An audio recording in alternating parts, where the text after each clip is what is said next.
बघा तेल लावून घेते तव्याला, असं थोडंसं कमी लावायचं. आणि मी घालते, हे आहे गव्हाचं पीठ, गहू, आणि याच्यात गूळ वाटल्यास गूळ घालायचं, साखर वाटल्यास साखर घालायची, तुम्हाला काय आवडेल ते. तर हे बघा मी आता इथे खापरोळी बोलतात, तुमच्या भाषेत काय बोलतात ते नक्की सांगा.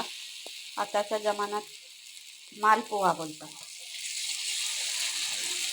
ह्याला काय छान अशी जाळी पडत चालली. ही बघा एका बाजून छान खरपूस अशी भाजली आहे, छान असा कलर आला आहे, छान भाजले. हे गव्हाच्या पिठापासून करतात. बघा खूप छान लागतात खायला. त्याच्याबरोबर चटणी बिटणी काहीच लागत नाही, कारण त्याच्यात साखर असते, गोड असतात, खूपच छान लागतात. गव्हाच्या पिठाचे आहेत, म्हणजे काही दुकानावरून आणायला लागत नाही. साखर तर ऑलरेडी असते, गव्हाचं पीठ तर घरात ऑलरेडी असतं.